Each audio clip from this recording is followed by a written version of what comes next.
Contentos de que esta semana fue una bendición realmente. Estar aquí juntos estudiando la palabra de nuestro Dios. Un saludo muy afectuoso para quienes nos siguen en Zoom y para todos los que estamos aquí esta noche. Ayer vimos otra faceta del patriarca Abraham. ¿Ok? Vimos cómo él llegó a su casa contento después de haber tenido un encuentro especial con Dios. Y de pronto, cuando parecía que todo iba muy bien, ¡zas! El patriarca Abraham quebranta su pacto con Dios, aceptando la oferta de su esposa Sarai. Qué triste, ¿no es cierto? Sin embargo, también dijimos anoche que Dios no desechó a Abraham, no lo desechó. Al contrario, continuó trabajando con él. Y eso es exactamente lo que hace Dios con nosotros, ¿no es cierto? ¿No es cierto que después de haber tenido un encuentro muy especial con Dios, de pronto nos descuidamos y también cometemos faltas, cometemos errores, cometemos equivocaciones? Y a pesar de eso, Dios no nos desecha. Él sigue trabajando con cada uno de nosotros. El título del mensaje de hoy creo que es uno de los más importantes. Ya estamos cerrando esta semana. Mañana vamos a cerrar con broche de oro, porque vamos a tener la Santa Cena Ágape y tendremos el último tema sobre el patriarca Abraham, la prueba de fuego. Pero hoy es muy importante el tema porque habla sobre otra faceta del patriarca Abraham, y esta faceta la he titulado Dependencia Total. Permítame leer la lectura que nuestra hermana leyó de una versión muy bonita. La palabra amistad resaltó allí. Me encantó. Pero también la Reina Valera del 60, la que tenemos todos, el Salmo 25, versículo 14, dice la comunión íntima. Así dice. La comunión íntima de Jehová es con los que le temen, y a ellos hará conocer su pacto. La comunión íntima. Es que aquí la versión decía la amistad, que viene siendo en realidad lo mismo, ¿no? Así que dependencia total. El día de hoy vamos a abrir nuestras Biblias en Génesis capítulo 17 y voy a tratar de resumir los versículos del 1 al 9. Es bastante lectura y es más importante que ustedes sepan qué hay allí, qué sucede allí. Bueno, para comenzar diría que la Biblia es bastante general, de repente no entra en tantos detalles. Nosotros veíamos ayer que Abraham tenía 89 años y Sara tenía, 85 años y Sara tenía 75. Bueno, pues hoy en el capítulo 17 las cosas cambian muy, pero muy drásticamente. Ahora Abraham tiene 99 años. ¿Cuántos tiene? 99 años. ¿Cuántos años habían pasado desde que Dios lo sacó de Ur de los Caldeos hasta este momento? 99 años. ¿Cuántos años pasaron? ¿Cuántos años? 24 años. Gracias por los que son muy ágiles con la mente, con los números. Ok.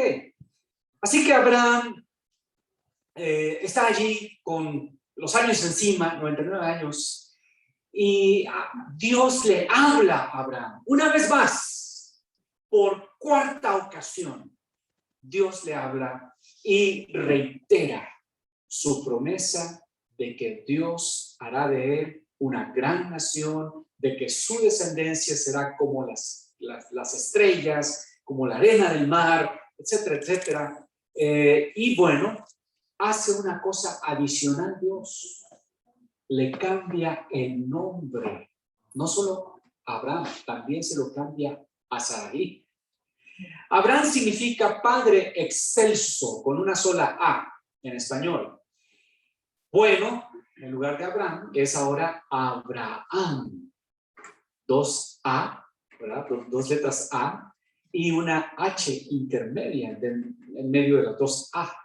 Y Abraham, que es el nuevo nombre que recibe Abraham, es padre de multitudes. Es lo que significa, padre de multitudes. Abraham, una sola A, padre excelso. Y ahora Abraham, padre de multitudes. Y a Sarai, bueno, interesante, su nombre significa princesa, mi princesa. Es lo que significa Sarai. Bonito nombre para ponerle a una niña, ¿no? Una bebita que nace, mi princesa.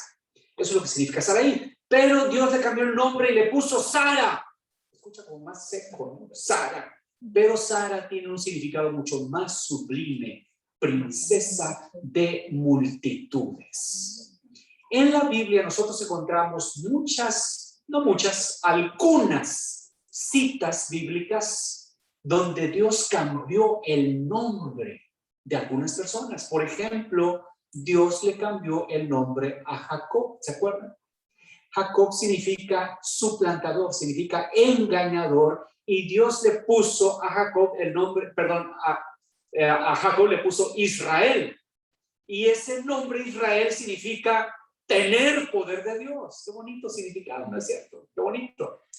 Por ejemplo, Simón en el Nuevo Testamento significa el que ha escuchado a Dios. Y Jesús le puso Pedro. Y Pedro significa ¿qué? Piedra. Qué significado tan escueto, ¿no? Tan simple. Simón hubiese estado mucho mejor, ¿no? El que ha escuchado a Dios, ¿qué significado, no? Pero Pedro era el nombre que Pedro necesitaba. Piedra, eres una piedra. Dura cabeza, necesitas depender de mí más.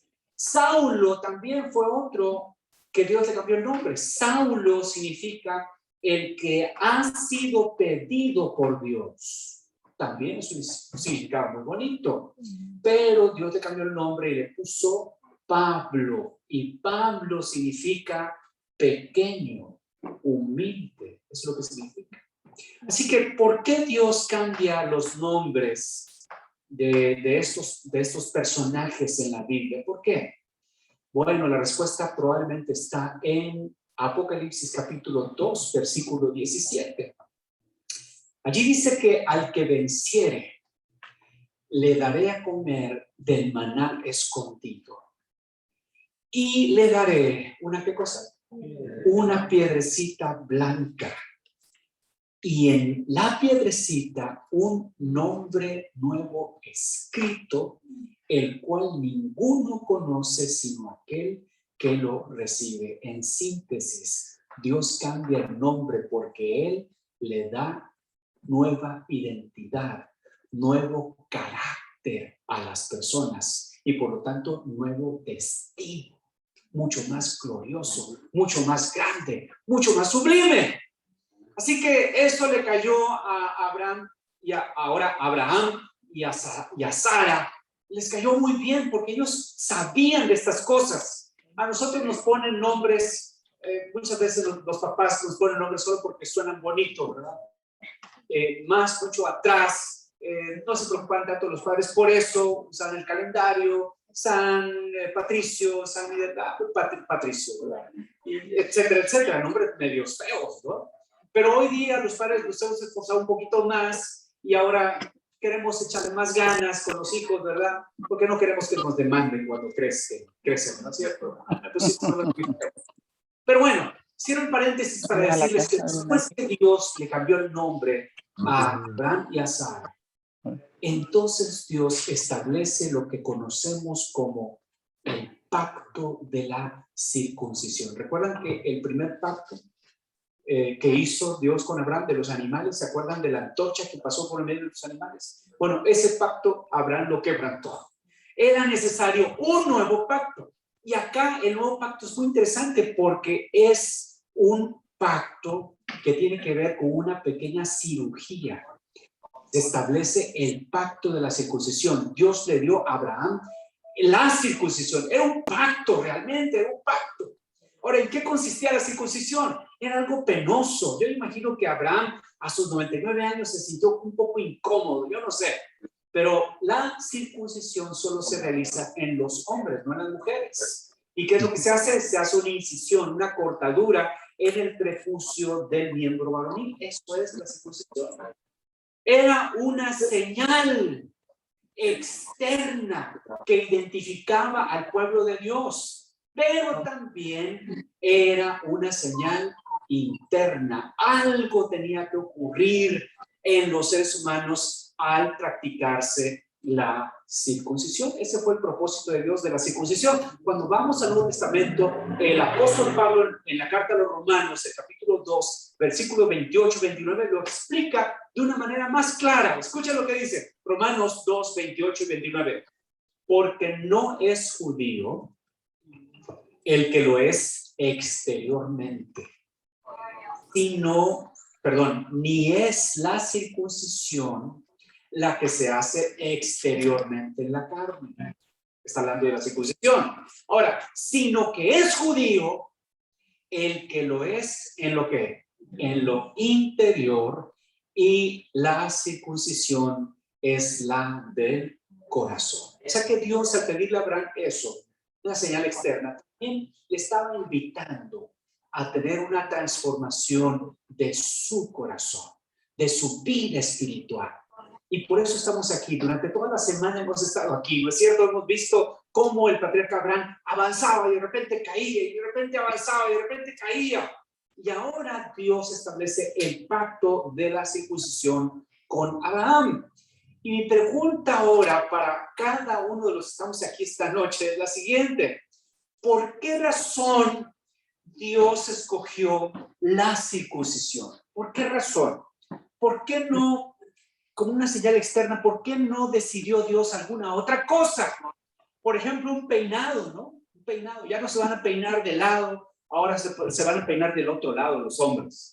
O no se van a peinar de ningún lado, se van a peinar así como este servidor, así todo hasta atrás, ¿verdad? O se van a hacer una raya en medio y ese es el pacto. O no sé, tal vez un listón rojo, ¿no? Se lo van a poner en el brazo y de esa manera voy a hacer el pacto con ustedes. ¿Por qué no escogió Dios otra señal? ¿Por qué tuvo que ser esa cirugía en la carne? ¿Por qué? ¿No se han preguntado ustedes? ¿Por qué? Bueno, yo tengo una respuesta. Y la respuesta es la siguiente. Porque esa señal, la señal de la circuncisión, era una señal de dependencia total. Ahora voy a explicar. Abraham tenía ¿cuántos años? 99 años. ¿Era posible que Abraham a los 99 años humanamente tuviera un hijo? ¿Qué piensan ustedes? Sí. Algunos dicen que sí, otros dicen que no, y otros no dicen nada. Okay. Ahora vamos con Sara. Sara tenía 10 años menos. ¿Cuántos tenía? 89. Científicamente era posible que tuviera un bebé. ¿Por qué dicen que no? ¿Por qué? Porque era estéril. Por eso, porque era estéril. Pero hay otro dato allí. Hay otro dato allí. Cuando nosotros vamos a Génesis capítulo 18, versículo 11, Génesis capítulo 18, versículo 11, dice la Biblia, y Abraham y Sara eran, ¿cómo eran? Viejos. Qué palabra tan fea. No queremos que nos digan así. Ya estamos viejos, pero no queremos que nos digan así. Bueno, Abraham y Sara eran viejos. Dice, entrados en días. Otra vez, viejos. Y a Sara, ¿qué dice ahí, vamos? Y a Sara le había cesado ya la costumbre de las mujeres. O sea, ya había entrado a la menopausia, ya había tenido su último periodo. Bye, bye, bye, bye. Si alguna vez había esperanza de quedar embarazada, era cuando ella todavía ovulaba, aunque fuera estéril. Pero ahora ya no hay más. La fábrica se cerró. La fábrica definitivamente se acabó. Entonces el pacto de la circuncisión, mis hermanos, es una señal de dependencia total. O sea, lo que Dios quería enseñarle a Abraham y a Sara ahora es humanamente imposible que ustedes puedan tener un bebé, a menos que yo intervenga. Ahora, si ustedes me dejan, yo voy a intervenir y el bebé va a venir aunque la ciencia y todo el mundo diga es imposible, si ustedes dependen de mí, pacto de la circuncisión, si ustedes dependen de mí, entonces yo me voy a manifestar. Y ellos entraron en ese pacto de dependencia total. Y Dios respondió a la oración.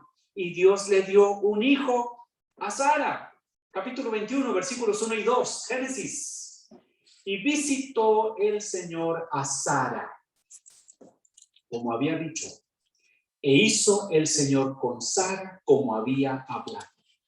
Y Sara concibió y dio a luz a Abraham un hijo en su ¿qué?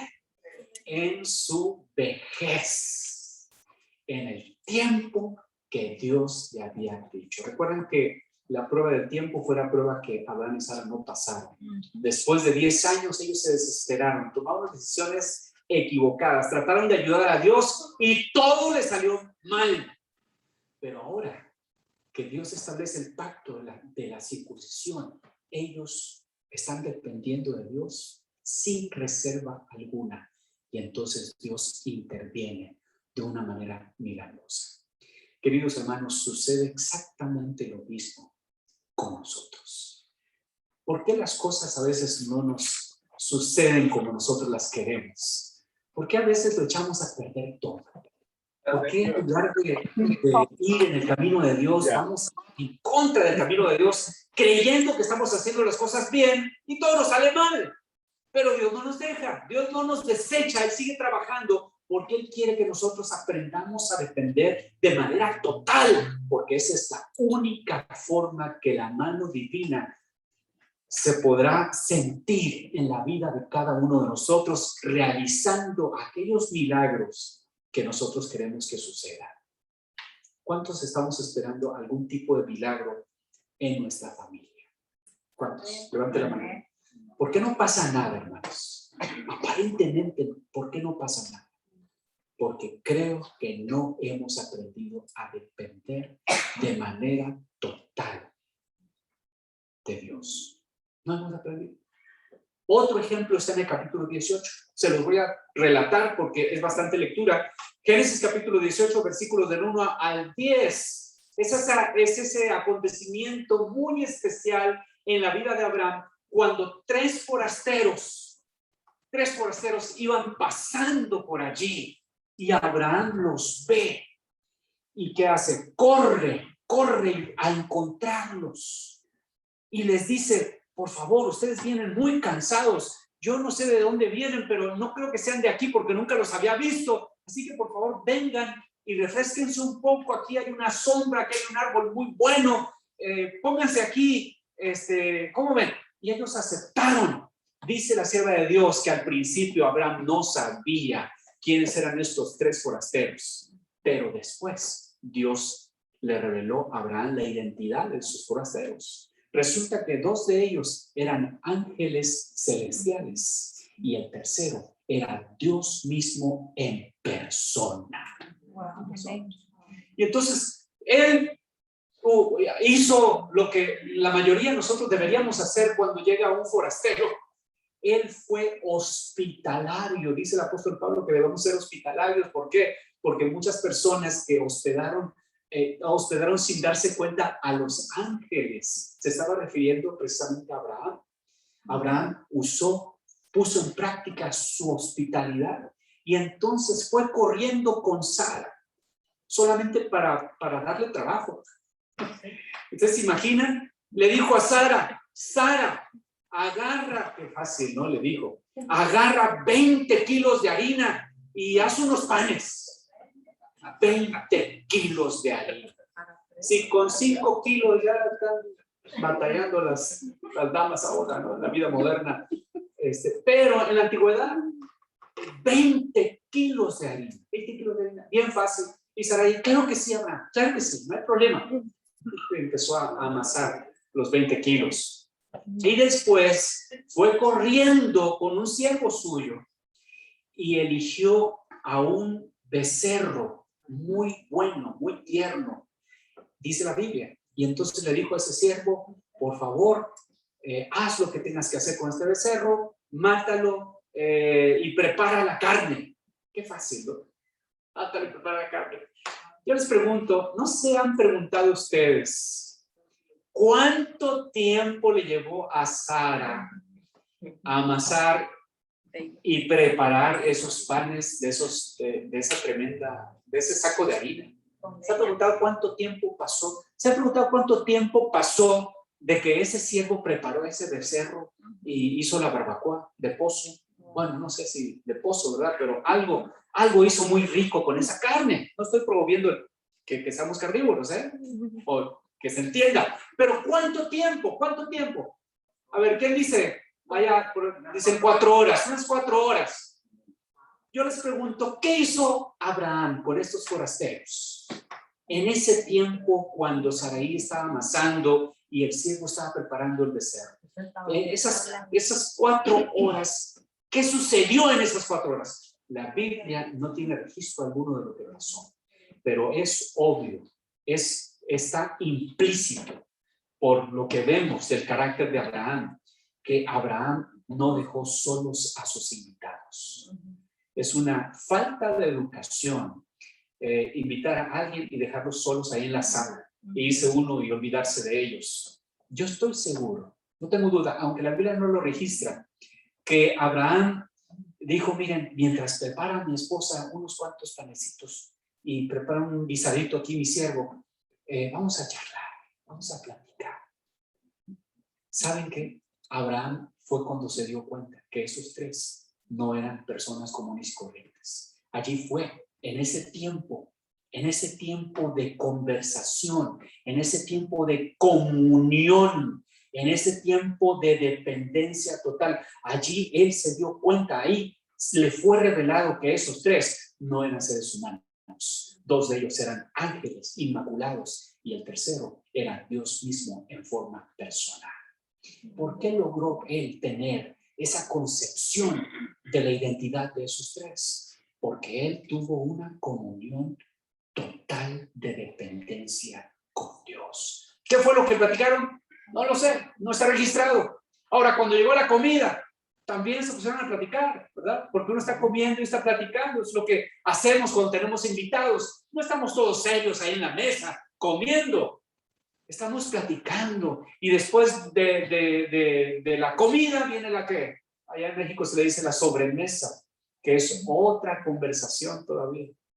La vez pasada tuvimos un invitado en casa de la familia Ruelas, tu hermano Lázaro. ¿Cuántas horas platicamos después de la comida? 3 horas, ¿verdad? Una plática bien sabrosa. Hermanos, ¿cuánto tiempo estuvo Abraham allí? Mucho tiempo.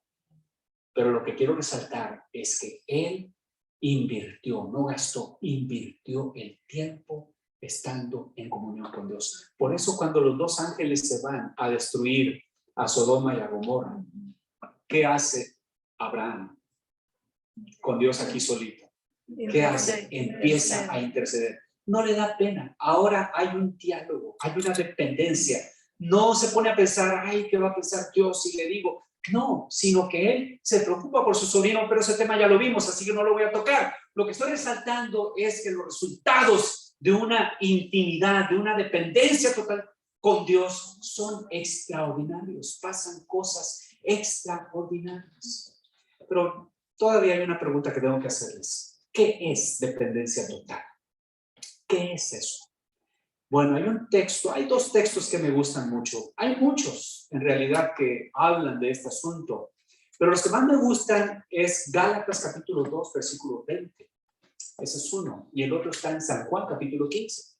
Gálatas capítulo 2, versículo 20 dice, con Cristo estoy juntamente crucificado. Y ya no vivo yo, mas vive Cristo en mí. Y lo que ahora vivo en la carne, lo vivo en la fe del Hijo de Dios, el cual me amó y se entregó a sí mismo por mí. Qué bonito pasaje, ¿no? Es un pasaje que describe la dependencia total de Dios. Ya no vivo yo, mas vive Cristo en mí. Y lo que ahora vivo, como que se contradice, ¿no? Ya no vivo yo, pero lo que ahora vivo ¿Y por qué como que se contradice, queridos hermanos? Porque la dependencia total de Dios es una experiencia que no se puede explicar con palabras. Es una experiencia que solamente se puede vivir de manera individual. Tú no puedes tener la misma dependencia total que tu esposo tiene. Y no por eso significa que no la tienes. No puedes tener la misma relación estrecha con Dios que tu vecino tiene, que tu hermano tiene, que tu tío tiene. No. ¿Por qué? Porque esto es algo que se experimenta, es algo que se vive de manera individual, de manera personal. Eso es así. Por eso el apóstol Pablo, que lo que está haciendo aquí en Gálatas 2:20 es compartirnos su experiencia. Un poco contradictoria, ¿no? Porque dice, ya no vivo yo, mas vive Cristo en mí. Y lo que ahora vivo, bueno, ¿vive o no vive? Él está tratando de explicar algo que no se puede explicar. Porque es una experiencia personal. La dependencia total de Dios no tiene en realidad mucha lógica. Porque ¿cómo es esto? Bueno, el otro pasaje se encuentra en San Juan capítulo 15, versículos del 1 al 4. San Juan 15 del 1 al 4 es quizá el texto que mejor explica la dependencia total. Y aquí el evangelista, bueno, nuestro Señor Jesucristo habla aquí. Él está usando una metáfora para que podamos entenderlo, ¿no? Dice, yo soy la vid verdadera. La vid verdadera es el tronco principal. Es el tronco principal. Yo soy la vid verdadera. Dice, y mi padre es, ¿qué cosa? El labrador. Interesante. ¿Qué hace el labrador? El labrador cuida, cultiva, corta lo que está seco, etcétera, etcétera, ¿no? Eso es lo que hace el labrador. Dice entonces, todo pámpano, me gustan otras versiones que en lugar de pámpano, casi no se entiende qué es eso de pámpano. Yo cuando era niño y leía esto decía un témpano. Yo pámpano lo confundía con témpano y me imaginaba un hielo así grandote y nada que ver.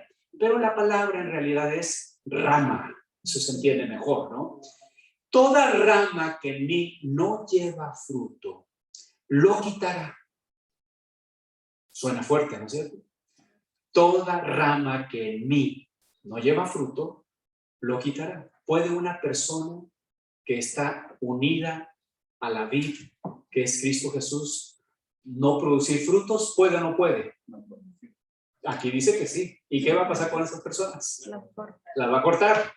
¿Por qué? Porque en realidad hay algo raro allí. No es lógico. No es lógico. ¿Cuál es lo lógico entonces? Bueno, lo que dice allá. Dice, todo aquel que lleva fruto lo limpiará. ¿Para qué? Para que lleve más fruto. Y dice, ya vosotros sois limpios por la palabra que os he hablado. Y entonces viene lo importante. Permanecer en mí y yo en vosotros. Como el pámpano o la rama que no puede llevar fruto de sí mismo si no permaneciera en la vid, así vosotros si no estuviereis en mí. Qué texto tan desafiante, ¿no es cierto? ¿Qué significa esto de permanecer en él y él en nosotros? ¿Cómo explicar eso? ¿Cómo explicar eso? ¿Alguien tiene una billetera por allí? ¿Una billetera? ¿Sí? ¿Una billetera? ¿Tiene algún billete ahí dentro? Este billete que voy a sacar, tiene bastante dinero. Este billete que voy a sacar está separado de la vid verdadera. Está separado. No permanece. Pero al meterlo en la billetera, el billete permanece en la billetera. Y al mismo tiempo la billetera permanece ¿en quién? En el billete.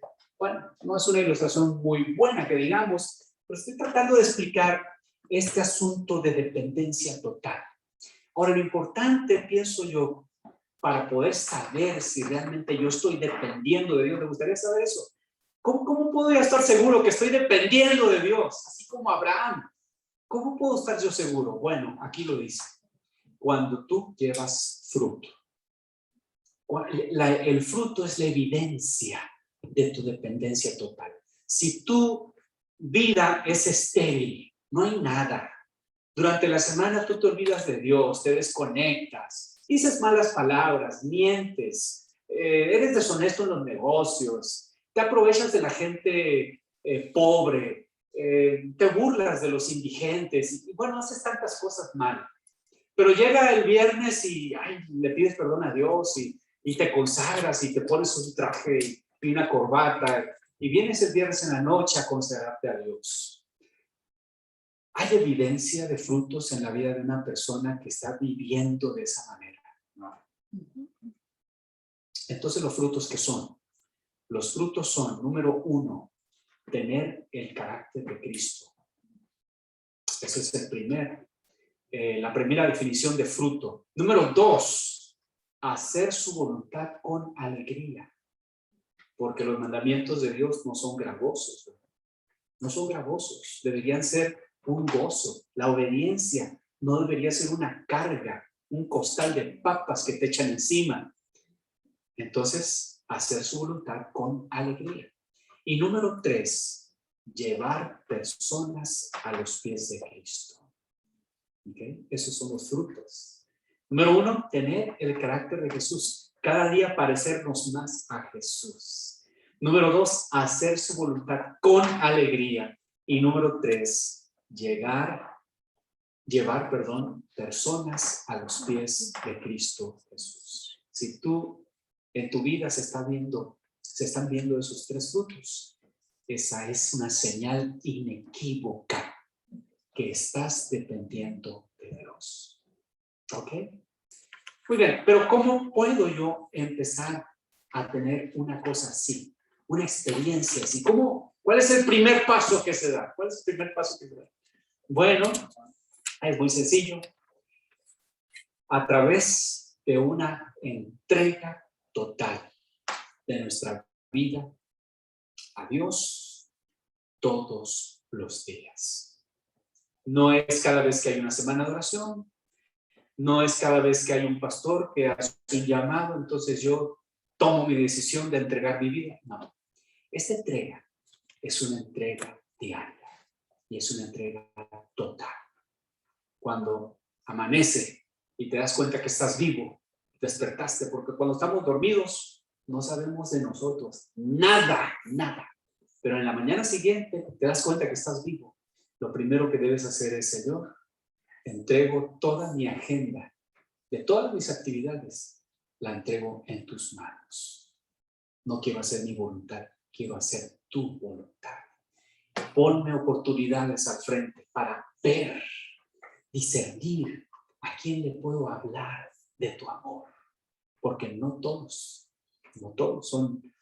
están dispuestos a escucharnos. Pero ¿por qué no decir al Señor, ponme en el camino? Y ahora, Señor, ayúdame a andar en tu camino, que yo pueda obedecerte con alegría. Líbrame de las tentaciones, líbrame del pecado. Dice la hermana White, que Dios no aceptará nada menos que una entrega total. Dios no aceptará nada menos que una entrega total. Esta noche vamos a cantar por penúltima vez nuestro canto tema. Mañana será la última vez que lo cantemos. A lo mejor después lo cantamos otras veces. Pero en esta semana de oración, hoy es la penúltima vez que lo vamos a cantar. Bendigo tus pies. Pero mientras cantamos, si tú decides en tu corazón comenzar a vivir esa vida de dependencia total, de entregarle tu vida a Dios diariamente, de decirle, Señor, yo quiero que en mi vida comiencen a notarse los frutos. Yo quiero empezar a guardar tus mandamientos con alegría, no con esa carga tan pesada que antes yo la tenía. Yo quiero comenzar a dar un testimonio certero, que las personas se acerquen a ti a través de mi testimonio, que me des palabras para hablarles. Pero también, Señor, ayúdame para que esas personas en realidad se acerquen y sean ganadas para el reino de los cielos. ¿Cuántos quieren tomar esta decisión? Los que tomen la decisión, voy a pedirles que mientras cantamos se pongan de pie.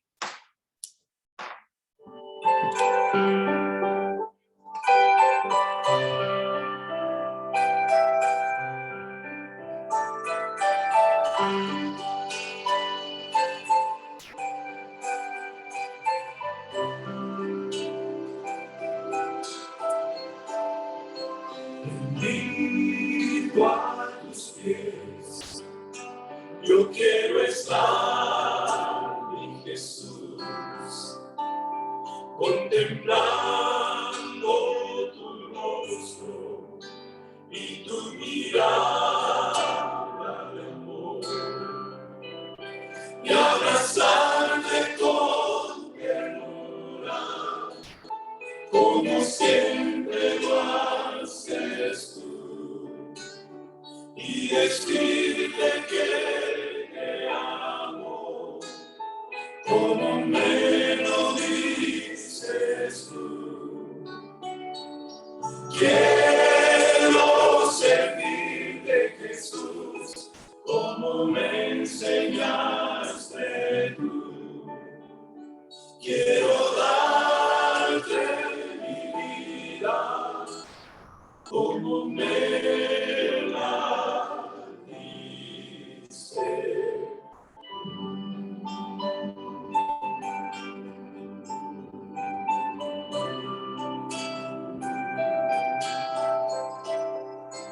Rendido a tus pies, yo quiero estar, mi Jesús,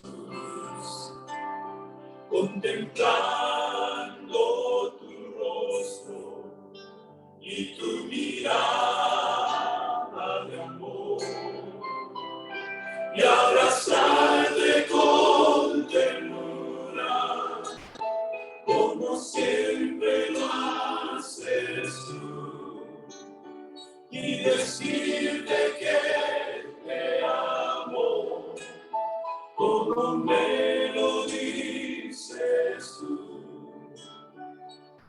Quiero servirte, Jesús, como me enseñaste tú.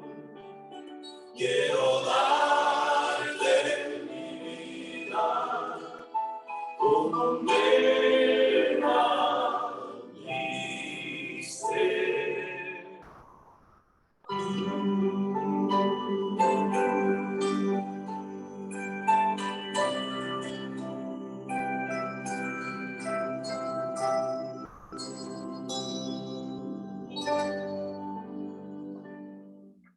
Oremos. Padre Celestial, te damos gracias, Señor,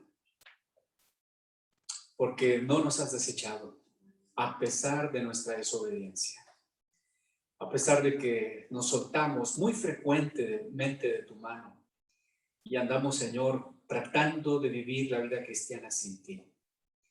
Gracias, Padre Celestial, porque eres el labrador. Estás trabajando con nuestras vidas, quitando lo que está malo. Y aunque duela, Señor, sabemos que es para nuestro bien. Señor, gracias, porque Jesús es la vid verdadera. Porque podemos estar seguros que al tener dependencia total con Él, podemos vivir una vida llena de frutos para tu honra y tu gloria. Pues, Señor, en esta hora tomamos la decisión, los que hemos tomado esta decisión de pie, de depender de ti, Señor, de manera total, de no dejar nada, Señor, para nosotros, de decirte, Padre Celestial, que aunque nuestra vida no vale mucho, sabemos, Señor, que tú nos amas pese a todo y diste tu vida en la cruz del Calvario por cada uno de nosotros. Pues, Señor, que cada día podamos hacer esta decisión de entregarnos a ti y de depender de ti de manera total, para que los frutos del trabajo de tu Santo Espíritu en nuestra vida se dejen ver, se dejen notar y que tu nombre sea glorificado. Amén. Ahora, Señor, llévanos con tu bendición a casa y pon los medios, Señor, para que temprano mañana podamos regresar para seguir alabando tu santo nombre. Amén. En el nombre de Jesús. Amén. Amén. Amén. Muy buenas noches a todos. Les recordamos que mañana tendremos escuela sabática. Comenzará en el mismo horario, solo que va a terminar temprano.